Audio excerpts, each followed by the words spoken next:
This podcast is brought to you by Board Gosh Energy, helping you know your power. For me, knowing your power starts at home, understanding how everything runs, how much energy you're using, and how you can take control of it. Installing solar panels on our own home has been one of the best decisions we've made for managing our electricity usage and costs. Seeing how much electricity is being generated, even on cloudy days, gives you a real sense of empowerment. Bord Gáis Energy is one of Ireland's most trusted names in solar, energizing Ireland for 50 years, and with their expert team guiding you from day one, you're not just installing solar panels, you're unlocking a cleaner, smarter way to power your home. Get your free solar estimate online today at boardgashenergy.ie and use the code HG500 for €500 off your solar install.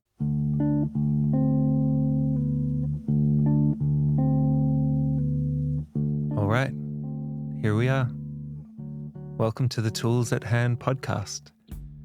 My name is Harrison Gardner, and this is going to be a space where we talk to people about the work that they are doing, sometimes in the world, sometimes in themselves, coming up with solutions to deal with the problems that they're finding. It's about using what you have to create what you need. And I'm going to get to talk to a lot of really inspirational people who are doing exactly that, who are finding these solutions and finding these tools or creating them or borrowing them and finding ways around the constraints that we sometimes find ourselves in. And I feel very lucky and very privileged to get to hold this space and to bring these people into it. But before I do bring a lot of guests in, I would like to take a little moment, just with the two of us, to tell you a little about me, because I'm going to be one half of every conversation that you hear on this podcast. And I think you should make sure you want to stay here. So I grew up in Australia and I left when I was 17. I left because I was looking for something bigger than what I was experiencing in Australia, something deeper. In hindsight, I think I was searching for a sense of home, but at the time, the feeling was that I was running away from that sense of home that I had there at the time. And I spent 10 years traveling the world, meeting lots of people, having a lot of different experiences until I eventually ended up here in Ireland, where I was at the right age and I met a great group of people and I was really ready to put some roots down for myself. And I did that in the west of Clare. I bought an old cottage and I did it up. I fell in love. I had 2 beautiful children. I have started organizations here. I make a TV show with RTE called Build Your Own Home. I've written books, guides, helping people build their own homes, exploring the housing crisis, guides to making ourselves and our spaces more resilient to change. And none of that was in any kind of 10-year plan I might have made when I was younger. Every one of those things that have come up, and of which I'm so grateful for and glad that they exist, were part of any plan at all. It was, if anything, a sense of restlessness that just kept me moving, that kept me going from one thing to the next thing, trying to find where I fit in the world, where I was going to be most useful, where I was going to learn the most, and where I was going to be able to grow the most. And I'm really delighted with where I ended up and how I got here. But there were so many experiences that happened in those 10 years on the road that really formed a lot of the opinions and ideas and things that I care so strongly about now. And one of the places that I started very early on was a city called Ahmedabad in India. And so, if you're up for it, I'd like to tell you a few stories from Ahmedabad and from that time of me living there, and what I learned while I was there, the seeds that were planted there that grew into a lot of the work and a lot of the things that I think are important as we go forward into a very unknowable future. So Ahmedabad in India is in the state of Gujarat. It's just above Maharashtra and Mumbai, just below Rajasthan. It is on the coast, on the west coast, and also shares a border with Pakistan. And Ahmedabad was a city that I lived in for 2 years. It was a noisy city. It was a bustling city. It was a vibrant city, and it was a very, very hot city. The traffic in India, if you haven't been, is very unique and really incredible. It's definitely confronting at first, and it's a case of the biggest thing on the road always has right of way, and that can feel a little aggressive. My friend in India, Samir, one of the guys that I was hanging out with while I was there, he described the traffic in India like broadband internet, and the traffic in Western culture like dial-up internet. That we would, in Western culture with dial-up internet, it's everything's getting to where it needs to go in a straight line. There's very little overtaking. It's stop, start, working our way to get somewhere. It functions and it works and it's very organized. In India, it is this chaos of things bouncing here and there. And if there is a gap big enough for something to fit into, it's going to go into it. And there's nothing linear about it. And it seems like absolute chaos at first, but it's actually the most efficient way to move all of those cars and trucks and people and animals and whatever else happens to be moving along those arteries, along those roadways from one place to another. There is not a faster way that you could move them. And so in that way, it's very, very efficient. It just feels very intimidating and chaotic when you experience it for the first time. But I really loved living in Ahmedabad. I loved being in that culture, and some days it felt like the best city on the planet. And other days I was looking at changing my flight to leave as soon as possible. It really was a love-hate thing, and you never knew which way any day was going to go. But during the summers there, it was so incredibly hot. And I come from Australia. I experienced heat in Australia, but I never experienced heat like the heat in Ahmedabad. At night time in the summer when I would be going to bed, I would strip my bed of all its bed sheets. I'd put them all in the shower.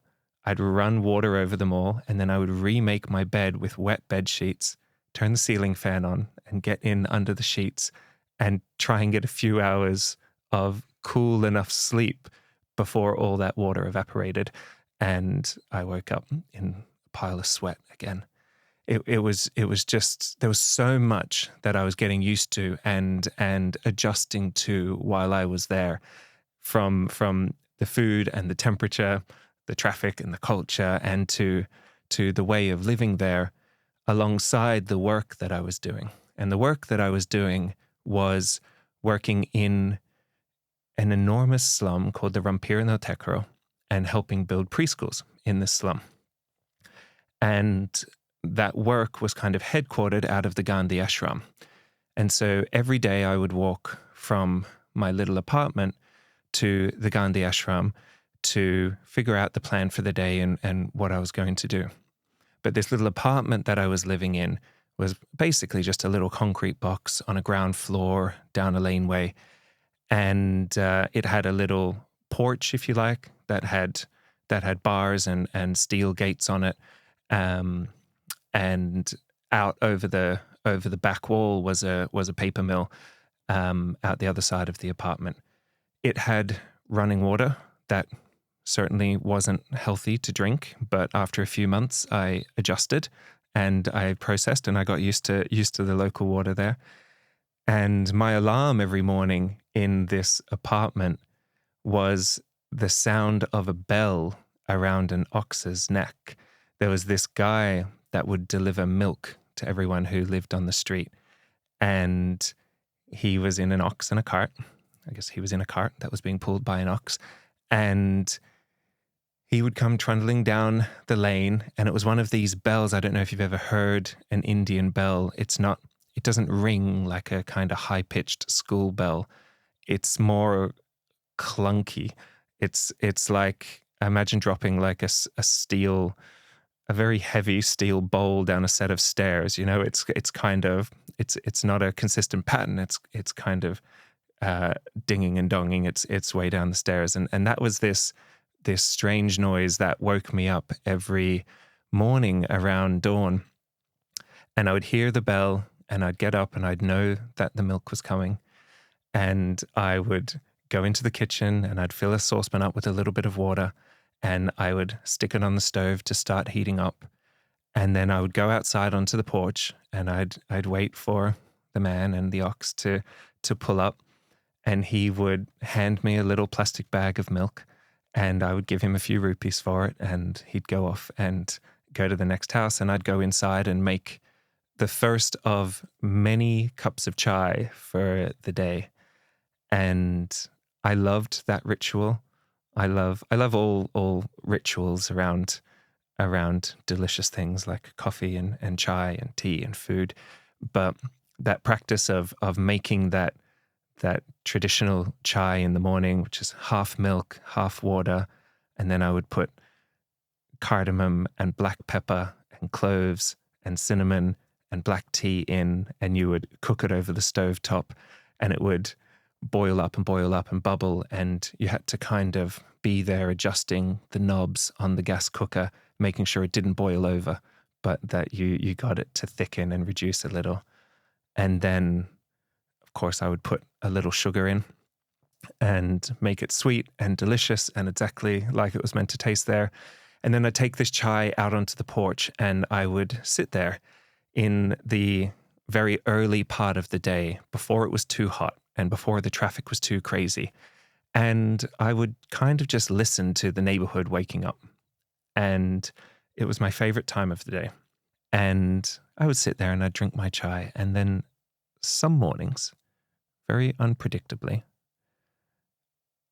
an elephant would come walking down the laneway where I was living. And it happened about 4 times over the two years that I was there. And this elephant would come trundling down the laneway with a comparably very small man on its back, and would stop at each house and spend a few moments there and then walk along to the next one. And this epic elephant, this big, beautiful elephant with its painted face and its painted trunk, all golds and blues and reds with white outlines on everything, would come down the lane. And I remember the first time this happened, I had no idea what I was really meant to do, but by the second and third time I understood. And so I'd go inside and I'd get some money and I'd come back outside and I'd wait for the elephant to get there. And the elephant would get to the house and it would reach its long trunk in through the iron bars of the porch where I was sitting drinking my chai. And I would drop some money into its outstretched trunk, do this like weird inverted thing to be able to catch the money. And then it would take the money and hand it up to the man on the back, and he'd give me a little nod, and then he'd walk on. And I think it was an offering to Ganesh or something. I assume it was something like that. But the experience of being there, sitting in that space, being that close to this epic, beautiful creature, and getting to interact with it in what seemed like a very normal interaction, hardly different from me giving the man a few rupees for the milk that I'd gotten half an hour earlier, was really disarming. And it was those experiences that kept happening in India in different ways. It wasn't always an elephant, but it was always something strange, something that just wouldn't happen in any other country. And it would always happen in a context that at first glance felt so familiar, like being in a city, sitting there drinking a warm cup of something. And then suddenly you're faced with something beautiful, like an elephant, or something shocking, which was harder to process and harder to deal. But these things happened a lot in India, and I think that's why it was such an amazing place and why it was such a difficult place, because you were often caught off guard. Anyway, so most of my days were spent walking from that apartment into the Gandhi ashram and then out into the Rampir and the Tech Road to do my work for the day and build these preschools, and then come back and eat in the evenings. And when I'd walk through the ashram in the mornings, it was one of the only places around there where there were trees. So I'd take my time. There was a museum there around Gandhi's life and the history of the non-violent revolution and everything, all the work that they did. And Gandhi's house was still there, very perfectly preserved. And I would often go and sit on the steps at Gandhi's house and just be there in the shade. And again, just let the life of the ashram happen around me.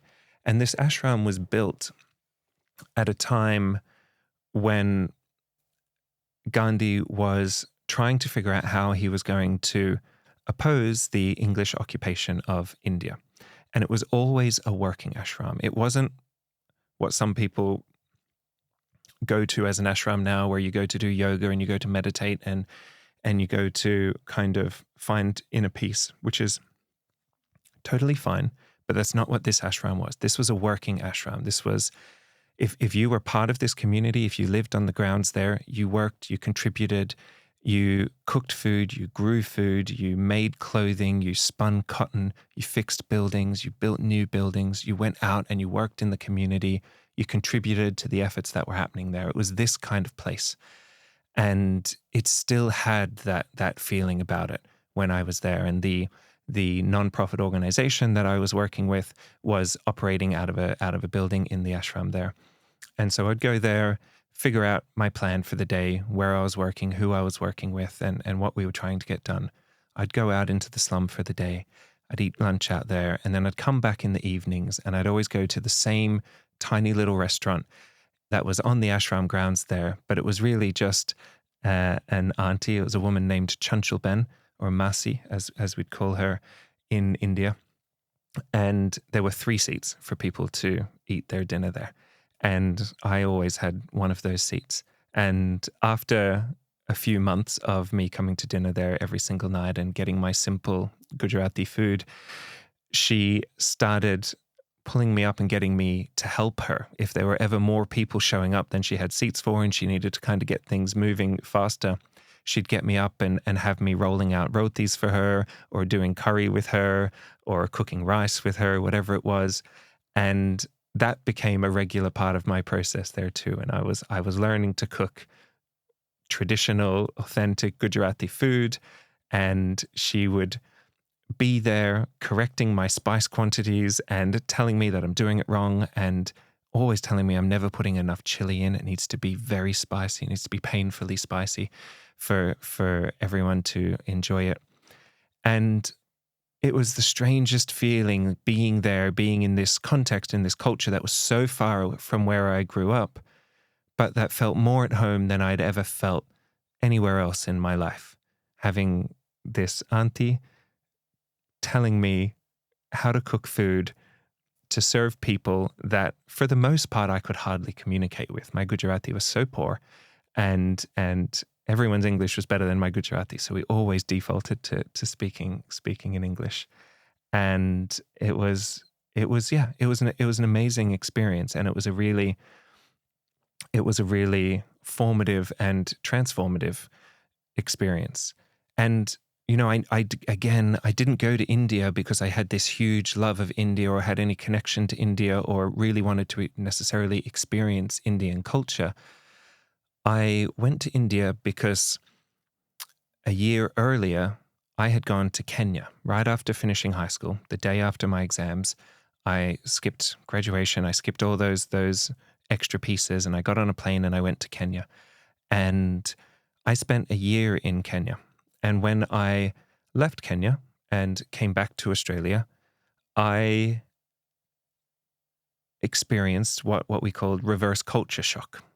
And everything that I came back to felt very shallow. Nothing felt important, nothing felt grounded, and I was really struggling with being back there. And I wasn't blaming anyone else for that. I just had a strong feeling that I needed to leave again. I needed to go somewhere. And within a few months of getting back, I met a woman called Jodie Freed, who hopefully one day I will convince to come on this podcast. But Jodie was funding the construction of these preschools in India through her textile company in Australia. So Jodie was directing all the profits from her textile company and funding the building of these preschools in the Rampur no Tekro slum in Ahmedabad. And I reached out to Jodie and said that I would love to go and help construct and build these preschools for her. She didn't need to pay me. If she could find a way for me to have somewhere to live and somewhere that I could eat, then I would happily go and help get these preschools built. I'd been working in construction for a few years. I had just spent a year in Kenya project managing various different builds over there. I didn't have loads of experience, but I believed I could figure it out, and I believed I could be helpful. And Jodie, for some crazy reason, said yes and agreed that it would be useful for me to go over there. And so that's how I ended up in India. It wasn't because I had a huge desire to go to India. Again, it was coming much more from a feeling of needing to run away from something and saying yes to the opportunity that appeared there. So the work that we were trying to do was to build 96 preschools throughout this slum to kind of manage or to facilitate the number of children that were of preschool age living in this slum. And it was hot work. It was heavy work. It was very, very tricky. And it was very, very rewarding in that we had to learn how to be innovative. We had to learn how to adapt to a situation. We had to learn how to build with very little resources and very little access to tools and to materials. And that lesson was so valuable. And that lesson I had never seen before. Kind of cutting my teeth in construction in Australia and starting apprenticeships there and doing carpentry where your building materials were literally products off of a shelf that you bought, which had names and barcodes, to then going and building in the slums in India where the materials were whatever you could find enough of. If you could find enough of something that it would cover a whole surface, then that's what we were going to build the building with. And that experience, while it felt kind of insane at the time, it felt so strange to be building in that way, it was so creative and it was so innovative and it was so efficient. We got so much done and we built so many brilliant buildings, and we bought materials where we needed to. We poured concrete slabs. We used bricks when we needed to, but we also figured it out as we went along. We used whatever we could find to build exactly what we needed. And I spent 2 years and helped to construct the first 5 or 6 of those preschools of the 96 that was the goal of that project. And it was the most transformative few years of my life between that work that I was doing in the slum and the experience of living in this place, which was so different to any other culture that I had lived in before, and everything that I was learning about Gandhi and the Gandhi ashram and the work that they were doing out of that ashram and why that ashram had been created, those 2 years and that time was absolutely where all the seeds were planted for the work that I do now. And the work that Gandhi did then was so inspiring. And I would love to tell you a few stories about that work that he was doing, because there's a lot of parallels between the issues we face now as a culture, as a society across the world, and the problems that they were trying to deal with then. A quick thank you to Board Gosh Energy for supporting the podcast. Their Know Your Power platform is all about giving you more confidence and control around your energy usage at home. For me, installing solar panels has delivered exactly that. Lower electricity bills, greater efficiency, and the peace of mind that comes with generating your own power from the sun. If you've been thinking about solar, take the next step in taking control of your energy and visit boardgoshenergy.ie for your free solar estimate. And don't forget to use the code HG500 for €500 off your solar install. So, Gandhi, for anyone who doesn't know, was a lawyer. He was born in Gujarat, in the same state where I was living in. He traveled to London. He practiced law a little in London and then went down to South Africa and practiced law for 20 years down there in apartheid South Africa. And you can imagine most of the cases were to do with discrimination and race and the issues that were prevalent there at the time. And then after all this work, he comes back to India around 1915 and sees what is happening in India, sees the English occupation of India, sees what is being done, sees what is being lost. And even though he was a lawyer, even though he had spent all this time practicing law and learning to fight for things through these tools, he realized that this problem wasn't ready for that solution yet, that those solutions weren't going to work. He could also see that there was no way that violence or aggression or direct force was going to have any impact on the occupation that was there at the time. And so he started the Sabarmati Ashram, and he started informing people and talking to people and sharing with people what he was seeing, talking about the specific problems that they were facing, drawing the lines back for them to the British occupation, and really highlighting the valuable things about their culture that they were losing. And it wasn't so clean cut as some force or some army coming in and invading and taking everything. It was much more subtle. The English are the masters of colonization. They invented it, for God's sake. It's so kind of elegant, like cruelly elegant the way they do it. But it's not really done with force. It's done with negotiation. It's done with contracts. It's done with what looks like deals and opportunities at the time.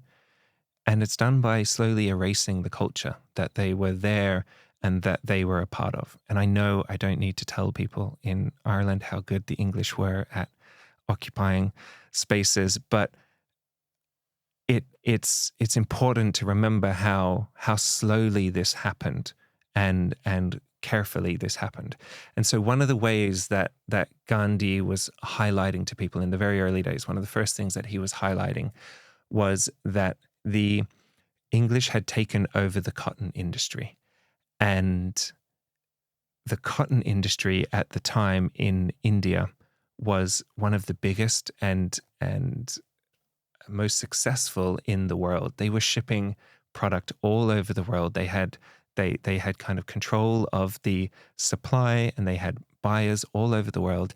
And so the British saw this as an opportunity, and they also saw it as competition for their own mills, because they couldn't keep up with the prices that things could be done in India, and the quantity and the quality.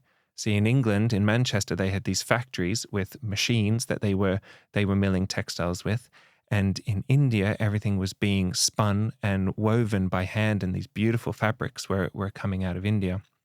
So England did what they do so well, and they used legislation, they used tariffs of 70 or 80% on handmade Indian cloth entering Britain, and effectively made it totally unsellable.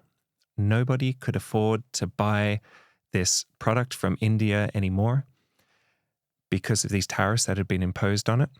And so that was the only way that they could make English cloth made by the machines there cheaper than the Indian cloth that was being produced before. What happened as a repercussion of that is the whole supply chain and the whole process chain kind of ground to a halt. Suddenly you had textile mills with far more cloth than they could sell. You had spinners with far too much cotton and far too much thread that they couldn't turn into anything. And you had farmers with loads of product that they couldn't move. And so everything just stopped. It stopped almost overnight. And England then came in to save the day by offering to buy all the raw cotton. So they cut out the middlemen, they cut out the weavers, they cut out the spinners, they cut out the whole industry that existed there. They took the raw material at a very, very low price because no one else would buy it. They took it to England. They manufactured it in their own mills. They made clothing in the British style with it.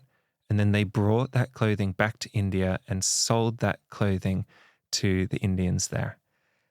And that was the move of not only controlling the economy and the supply chain, but erasing the culture at the same time. Because the clothes that people wear, especially in India, had always been such a big part of their identity.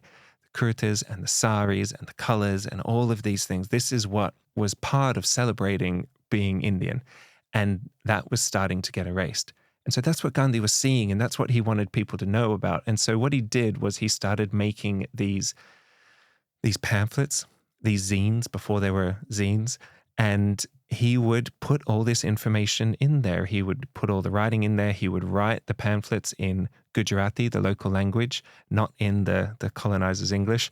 And he would go around with the people who were working at the ashram, and they would hand it out, and they would talk to people. They would hold rallies. They would tell people what was going on. And the call to action for all of this advocacy work was to stop wearing British cloth and to come back to wearing Indian cloth, to learn how to spin cotton again, to learn how to weave again, and to support local industry. And it took years and years and years of holding rallies and talking to people about this problem and bringing it up again and again and again until eventually they held this huge rally in Mumbai. It was very, very big. And someone lit a very big bonfire, and the call went out for people to come and put their money where their mouth was and burn their British clothing to get rid of it and to go back to wearing their kurtas and their saris. And people did it. People came, they threw their cloth on the fire, and this industry got to wake up again. And it wasn't the cheapest option. It wasn't the most efficient option at all, but people were finally seeing the thing that had been taken away from them. And this was the first moment in all the work that Gandhi had been doing out of the Sabarmati ashram that the English realized that Gandhi was going to be a much bigger pain in the ass than they had realized. And so what they did, they couldn't respond with violence because he hadn't used any violence. So what they did was they cut off the paper supply to the Sabarmati ashram. No paper meant no pamphlets. No pamphlets meant no anti-British propaganda going out there and disturbing the peace, if you like. And so Gandhi and the workers of the Sabarmati ashram, in true DIY Gandhi style, built their own paper mill and started making their own paper. And that paper mill was the Kalam Kush paper mill, that one right behind the apartment where I was living. And in the most beautiful act of rubbing salt into an open wound, the first paper that they made at this mill was made with pulped British clothing. They took the clothing, they chopped it up, they pulped it down into tiny fibers, they pressed it into paper, and they printed their zines again. They printed their pamphlets and started handing them out again. And I love this story so much because it celebrates, or it talks about, the same things that we value so much in our society today. In our society today, that is really so much about making money and being more efficient and getting things done as fast as possible. That all comes down to innovation and agility and ability to adapt to new situations. And that's what they were doing. And they were doing it so well. And they were doing it to dismantle a system that was designed to oppress their culture and oppress them. So this whole movement was called the Swadeshi movement. And Swadeshi basically means homegrown, or of one's own country, if you like. And then a few years later, the next cause that got Gandhi's attention was salt and the Salt March, which is also known as the Dandi Yatra, basically the walk to Dandi. And Dandi was a small village on the coast. And Gandhi walked from the Sabarmati ashram all the way to this small village, 385 kilometers over 24 days, I think it was. And for some context for anyone living in Ireland, that is the equivalent of walking across the entire country, from walking from Dublin to Mizen Head down in West Cork. That's 385 kilometers.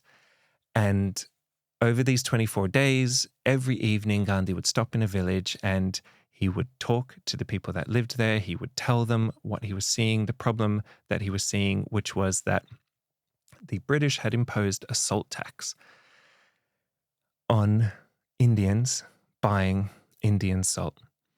And Gandhi could not cope with the fact that they were paying a tax to the colonizer for a product that was freely available to anyone who could be bothered to bend down and pick it up from the rocks at the ocean. And so he was doing this walk to raise awareness, and he walked all the way to Dandi, stopping in village after village, and more people kind of gathered on this walk for different legs of it. And by the time he eventually reached the ocean, he walked down to the rocks, he bends down, he picks up a little salt, puts it into his pocket, and he's effectively breaking the law. He's not paying tax. He's just collecting his own salt. That's it. It's so simple. But there were hundreds of people there watching him, and word spread. And that tiny action, that tiny little act of rebellion, sparked this mass civil obedience across the whole country, all across the country. Workers were striking on going into work. People were refusing to pay taxes on salt and on other things as well. And it caused huge unrest and was very, very effective. And all Gandhi was doing was reminding them that the way that things were now wasn't necessarily the way things always were, and didn't have to be the way things always would be. That there were options. They got to make choices as part of this whole process. They still had free will. And that's all that he was reminding them of. And this story isn't unique to India.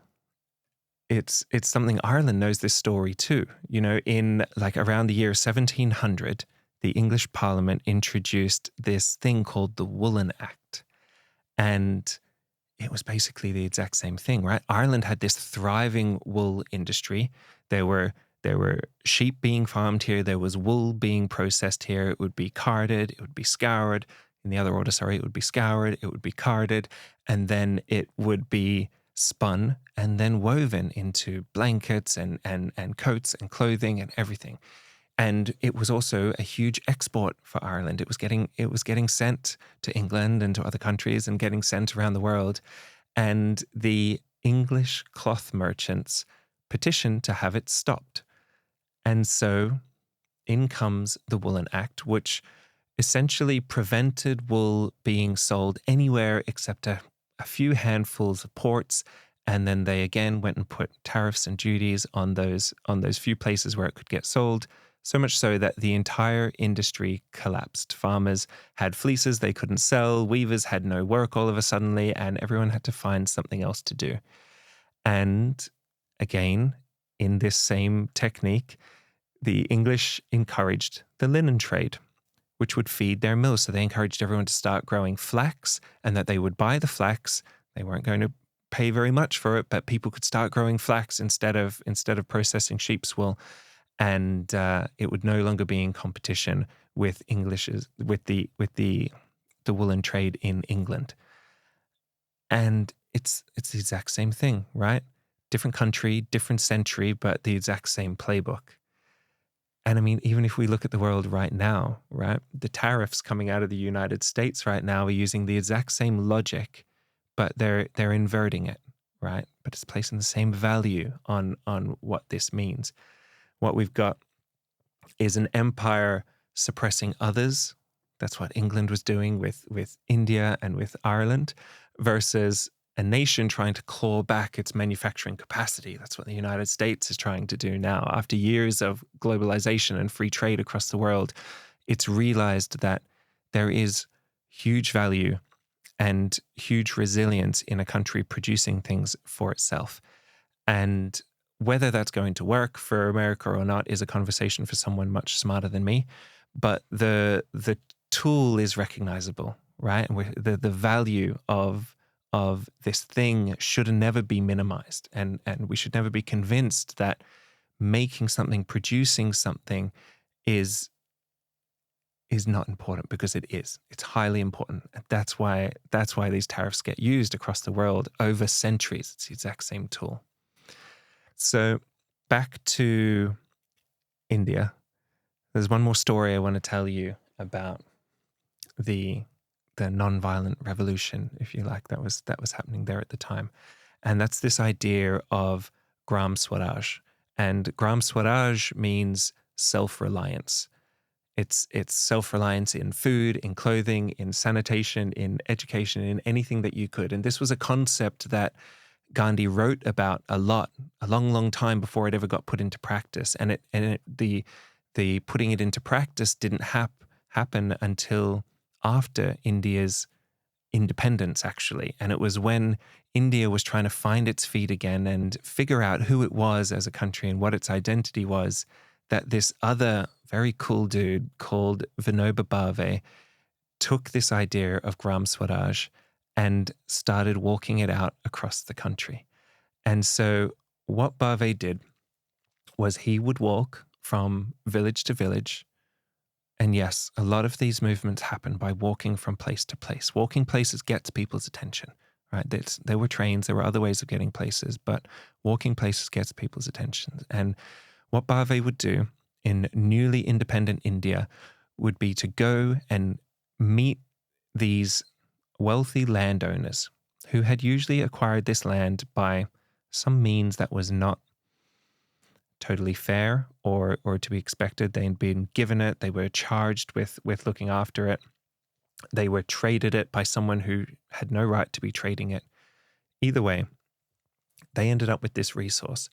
And Bhave went to them and he said, I want you to treat me like I'm one of your children, and I want you to give me in your inheritance 1/6 of your land, so that we can give that back to the communities as commonage. So that can be given to people who don't have land to farm, who don't have land for their animals, who don't have land to build a home on, that we can create common land again under this new structure that we're trying to figure out, and give everyone some opportunity to succeed and some opportunity to thrive.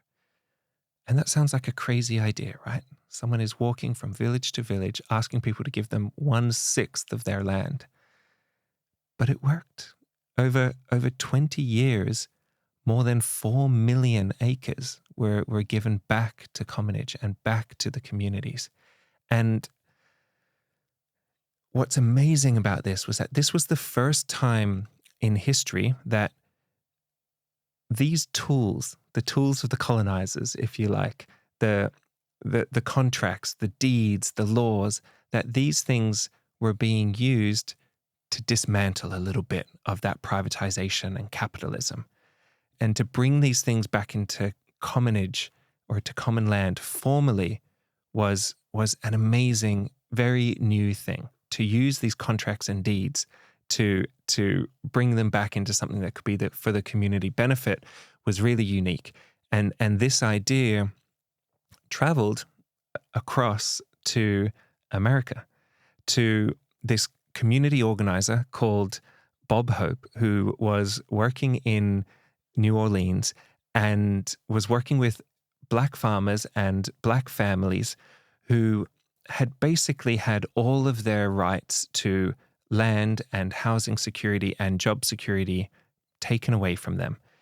And they started New Communities Incorporated, which was the first formal community land trust in the world, in the States, using these same techniques that Bave had been using and the same structures and the same legal entities and legal forms to create land that could never be sold again on the private market, that could never be made into a commodity or an asset again for someone to make money of, but that would be perpetually something for the community that would remain affordable forever.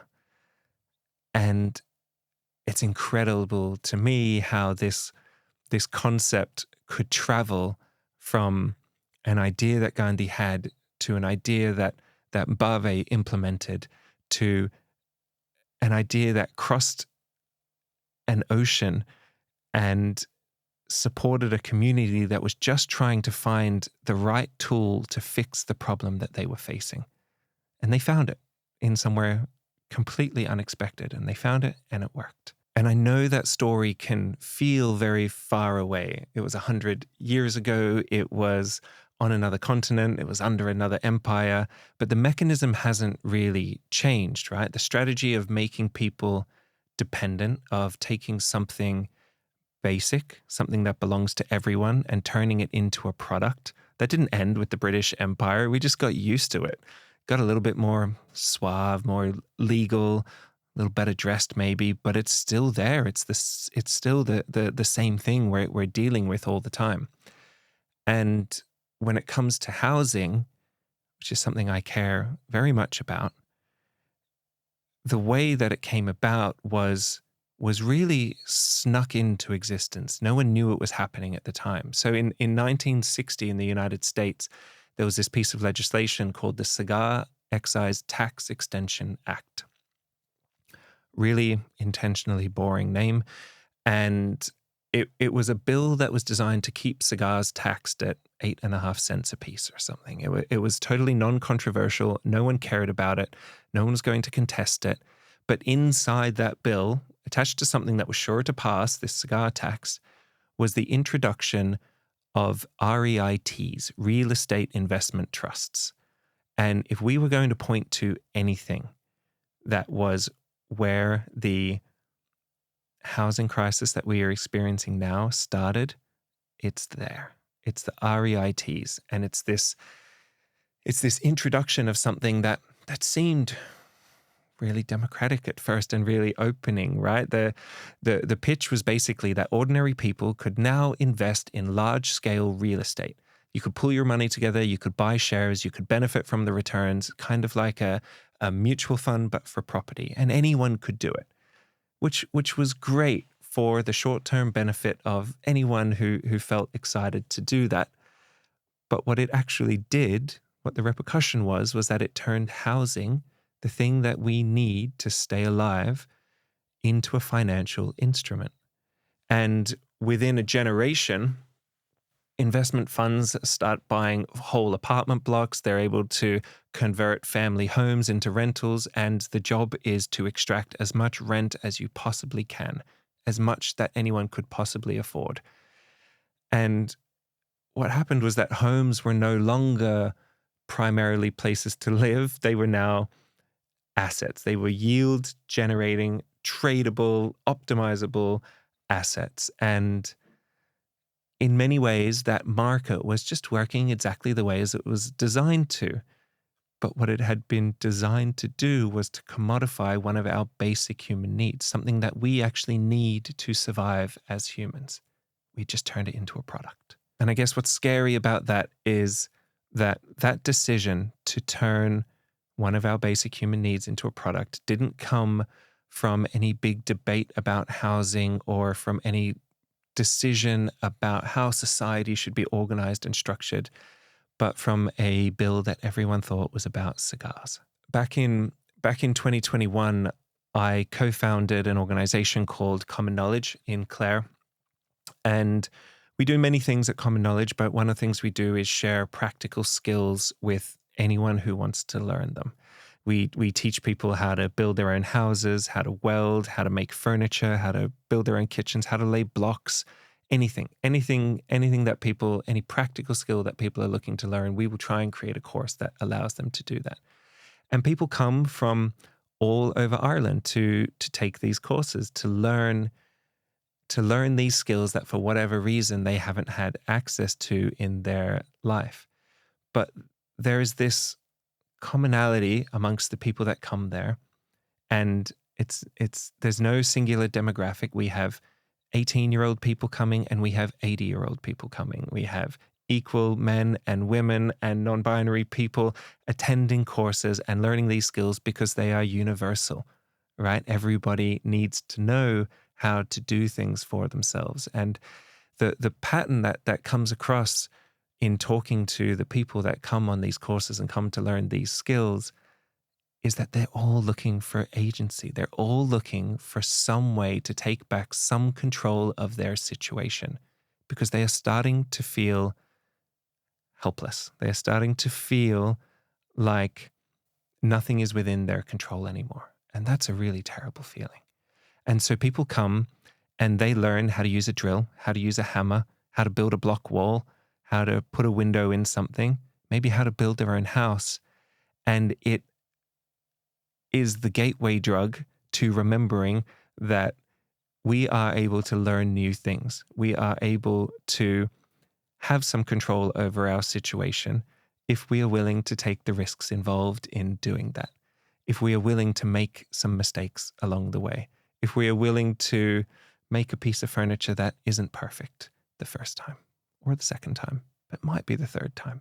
If we're willing to go through this process of learning again, then we can do anything that we like. So all kinds of people come to Common Knowledge. We have young families who have been renting and moving rental year on year. We have people in their 60s who have done a job their whole life, played the game exactly how it was meant to be played, and now suddenly feel like they need to reskill in preparation for their retirement and to be able to support the next generation that's coming after them. And we have people who just want to build a tiny home, some shelter for themselves on a piece of land that they maybe managed to buy or inherited or have access to for whatever reason. And they are navigating a planning system that just feels like it's designed to wear people down. And they're all there for the same reason. They're all there to find a little agency again. At some point, housing stopped being something you could just do and something that you could figure out and make your own, and it became something that happens to you, something that's administered from above, that's decided by someone else when you're able and allowed to engage with. And eventually you might be allowed to borrow the money to create some housing or some home security for yourself.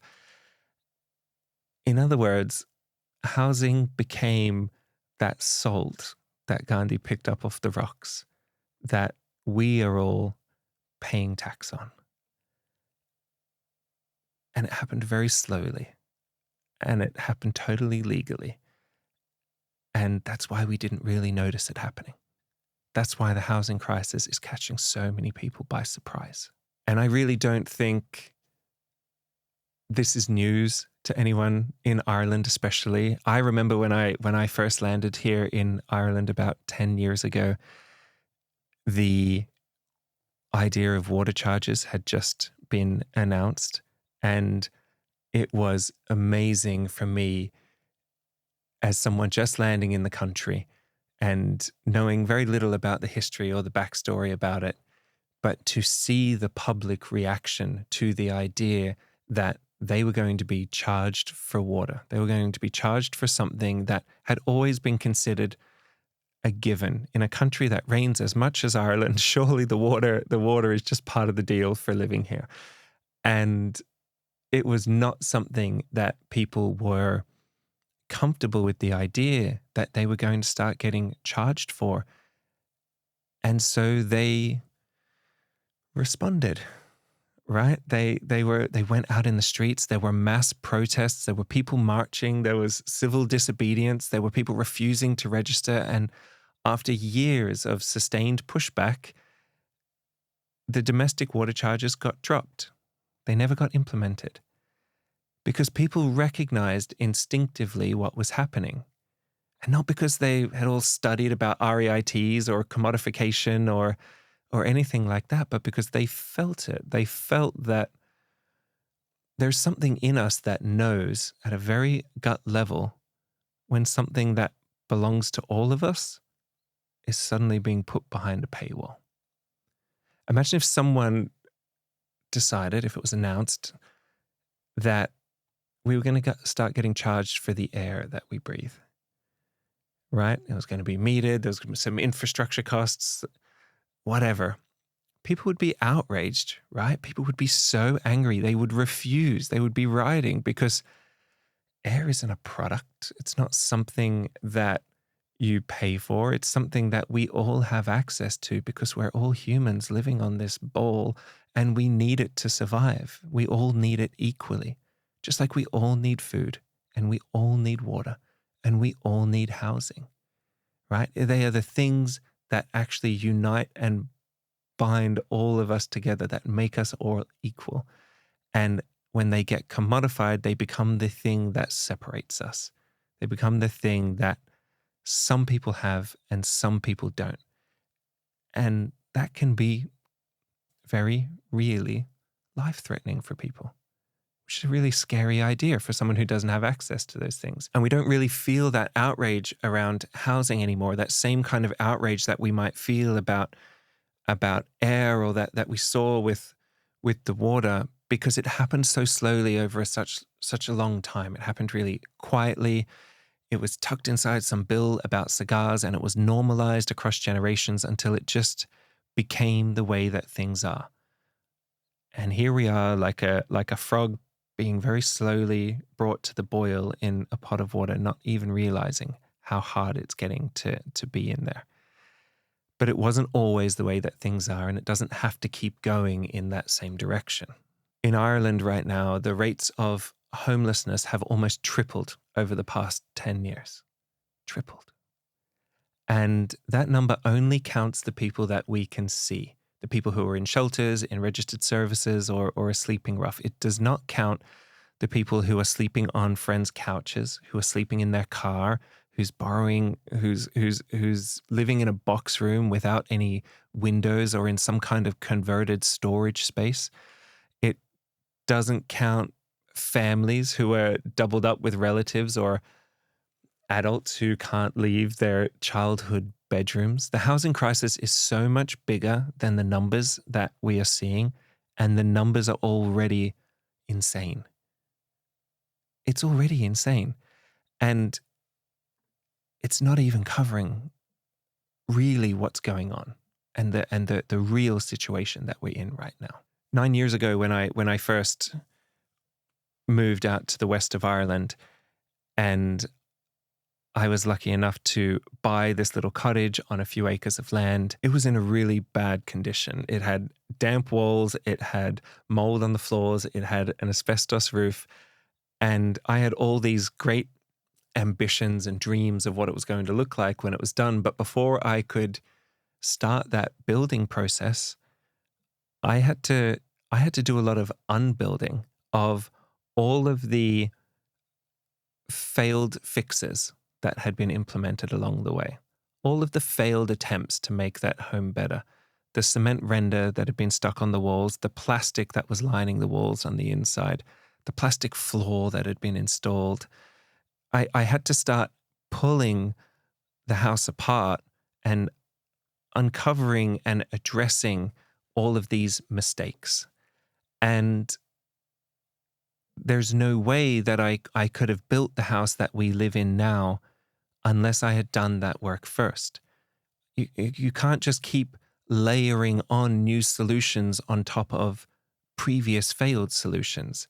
That isn't a cure, and it's very likely going to lead to the fact that if we are resting our new ideas on top of old broken ideas, then the chance of them working, the chance of them fixing anything in the long term is very, very unlikely.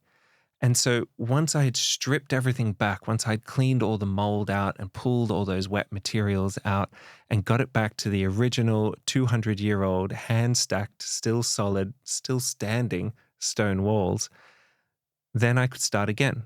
And I could use the materials and methods now with all the new information we have now and all the new innovation and all the experience we have.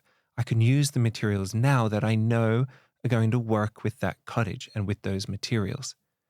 But if I'd gone and layered all those things on top of the things that didn't work, it would have failed. The house wouldn't have gotten any better, and it would have kept rotting and kept degrading and kept getting worse. And that idea isn't just about housing, right?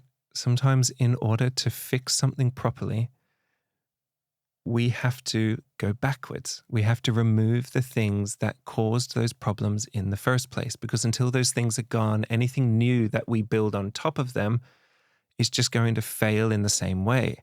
And it's the same for housing, it's the same for food systems, it's the same for energy, it's the same for climate, it's the same for nature.